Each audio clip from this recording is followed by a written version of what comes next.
Okay, so probability involving outcome tables, maybe highlight that. Outcome tables as well as tree diagrams. Okay. So far, we've explored probabilities involving the total outcomes of one event, right? I would just say probability of drawing an ace or this, right? Like rolling a 5, whatever. But what if there are more events happening simultaneously? Okay. For example, if you have 2 choices of a main meal and 3 choices of a drink, how many total possibilities are there? And in summary, this is how you would actually find out. Total possibilities would be, right, 2 meals times the 3 drinks, right? So there are actually 6 different possibilities or outcomes, and that's what we call our sample space. There are 6 possible outcomes. You could, and this is how a tree diagram shows that. Watch this, right? So you have, this is event number 1, right? This is event 1.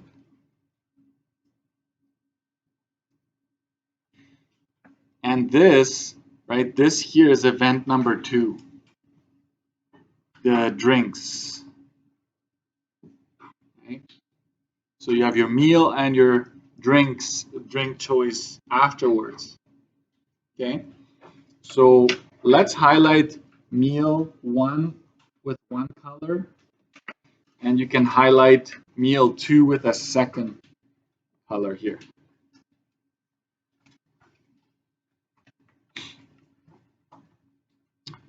So the tree diagram is basically just showing, hey, the first choice you have 2 options.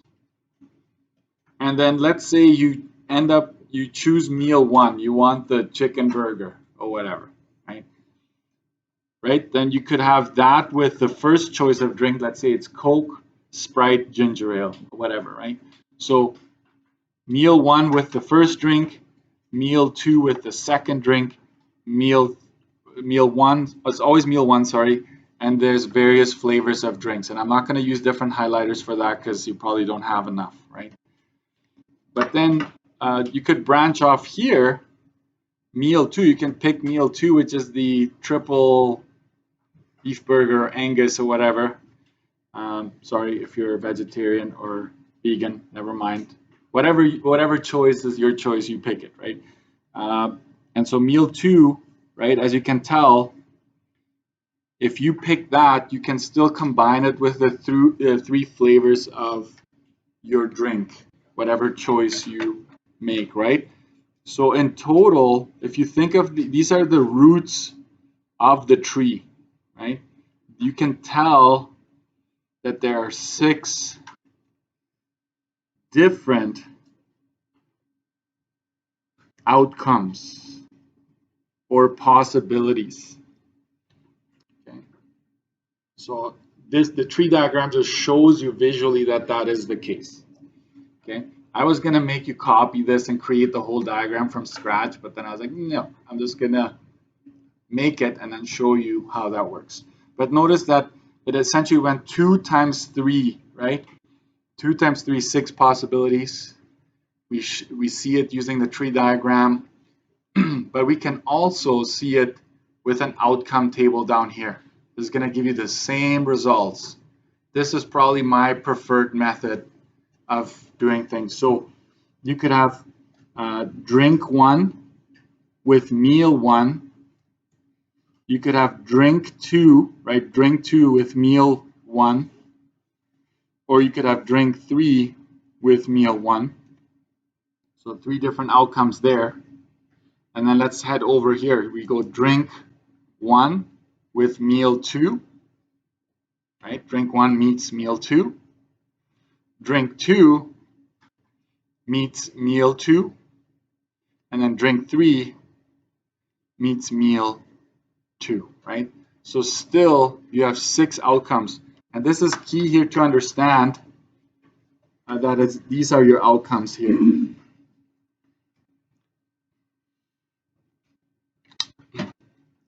Six outcomes. Because some students, I give them a table like this, and they'll count meal 1, meal 2, they'll count these as well. So it'll be like 6 plus the 3 here, right? That's 9 plus 2 is 11 outcomes. That's not true. These are just the ones, right? These are your options. Options for meal and options for drink, right? So we do not count them as part of our outcomes. Okay. So if I had 3 meal choices, so hot dog, a vegetarian burger, and a chicken burger, right?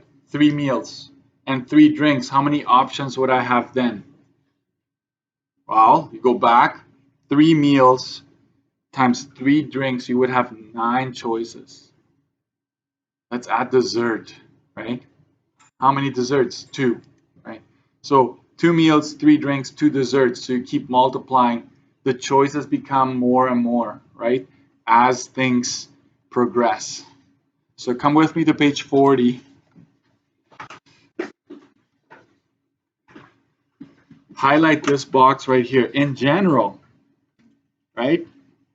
The total outcomes will be options for event 1 times options for event 2 times options for event 3. So if you look at my wardrobe compared to my wife's wardrobe, I only have like 5 shirts, right? Maybe 2 jeans and 2 shoes. Right? My wife, on the other hand, right? I can't count, but let's say 20 different tops, right? 50 different bottoms, and I don't know how many shoes. I keep adding a rack to our shoe rack, right? To make sure they fit. But you would just keep multiplying, right?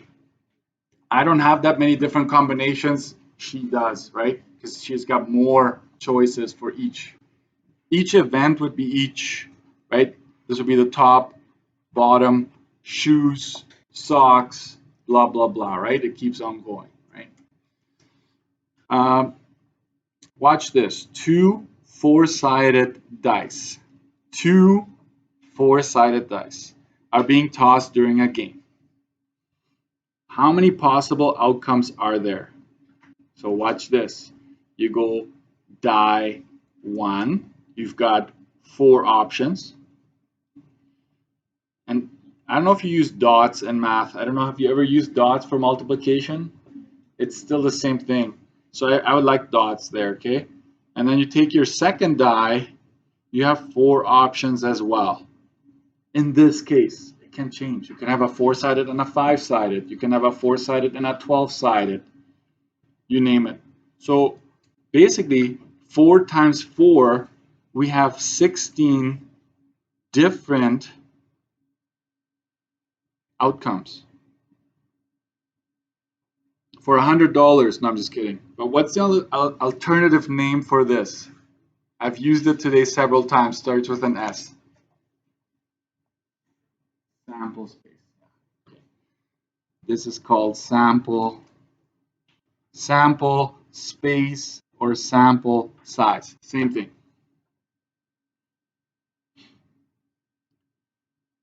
I could ask you for a tree diagram, but I personally, when it's only 2 events, I think outcome tables are best. So we're going to make one. Sorry, I know I should have made this, but I want you to work a little bit. So you would go, right? This is die 1, so to speak. And you'll have die 2 here. 1, 2. Try to space them out equally so that it looks nice and clean, right? This is die 2. We're just going to make an arrow. So I will ask you to fill in one of these. For sure. You can bet money on it. You just don't know how many options there will be. That's it. This could have been a spinner, red, blue, green, and a die. You're spinning and you're rolling a die. Could have been that too. So don't think it's always going to be numbers. So the first is going to be 1, 1, right? You can roll a 1 here with this one and a 1 there. Now you're going to be better at board games. Right? 1 and a 3, right? or you could roll a 1 and a 4. So that's the first row. Go down to the second row. Can I tell you something? It doesn't matter which one you put first, but I tend to put these numbers first. So I will go 2 and a 1. You can roll a 2 and a 1, a 2 and a 2, a 2 and a 3, a 2 and a 4. You get it? Have you done these before? Some of you, yeah? Some of you, I think you should have, but I don't know. COVID. Blame everything on COVID, and you're fine. 3, 3, 3, 4. 4, 1, 4, 2, 4, 3, 4, 4. So I would prefer you actually putting the outcomes. How many outcomes do we have? 16. You can count them individually here. 4 times 4, right? 4 times 4, 16. So 16 outcomes. You should see the pattern. I mean, it is what it is. 2 12-sided dice, what would that be? 12 times 12? 144. That would be a good table to fill out, right? Here, take 20 minutes, fill out this table, right? If you make one mistake, you get a 0. Right? But anyways, state, watch now. Now I'm going to use this. I'm going to use this table to answer these questions. So state the probability of rolling a sum greater than 6. I'm going to call this G6. Okay? Greater than 6.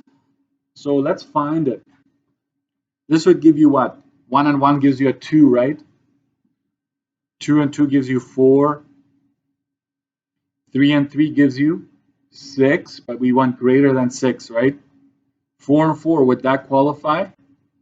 This would give you 8. What would this give you? 7. And this one? 7. You will notice a pattern here that these guys right here are all G6s. This is 6, 6, right? We get 6s there. We get 5s down diagonally like this. We get 4s, 3, 2. Right? You can't have a sum of 1, can you? It's impossible. Right? Okay. So this is G6. I'm going to highlight that. So G6 like that, and I'm just going to go around this. Don't highlight the whole thing because you might use that for something else. G6 is right there. So the probability of G6, some of you are thinking cars, right? You remember the G6? Wasn't that a Pontiac? Isn't there a Pontiac G6? I'm pretty sure. Yeah.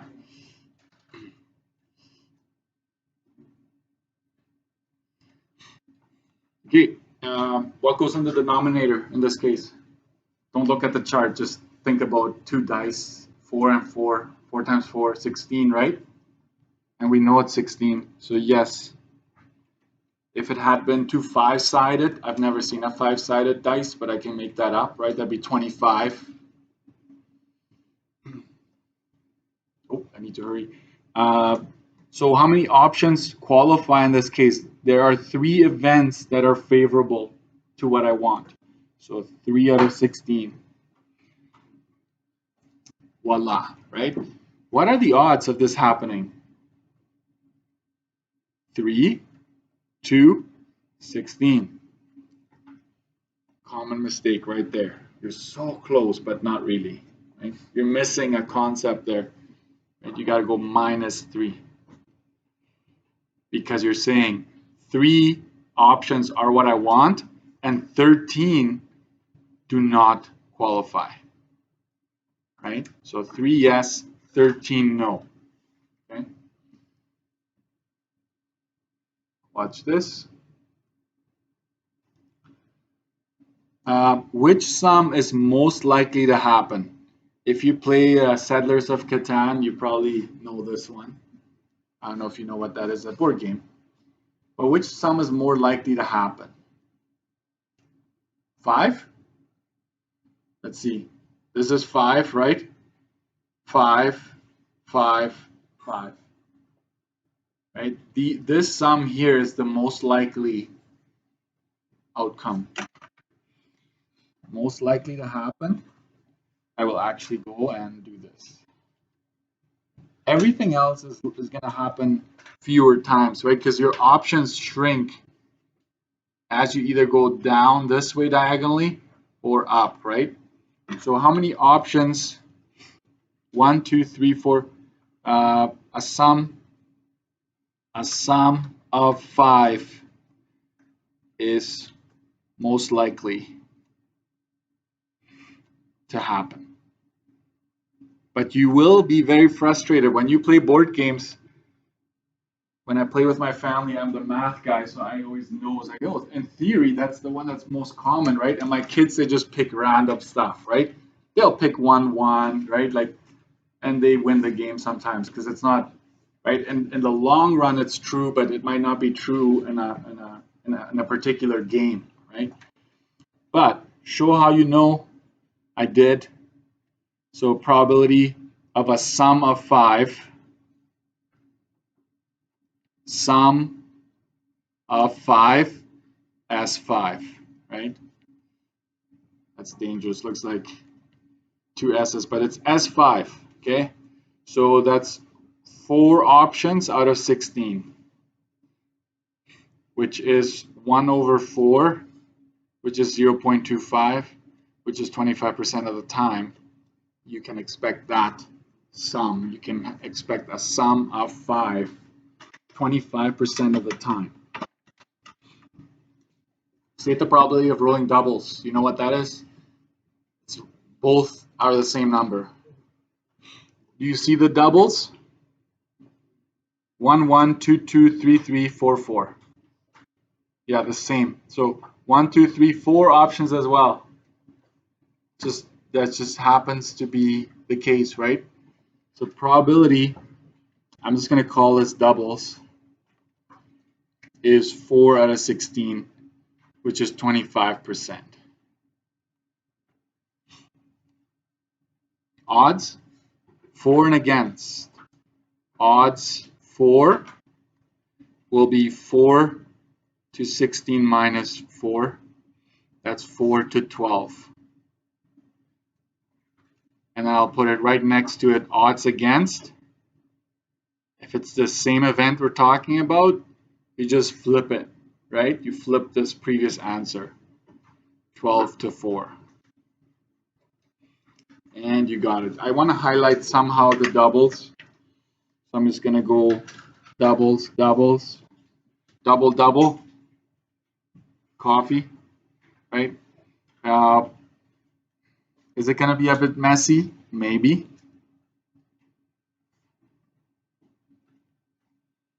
But there are your doubles.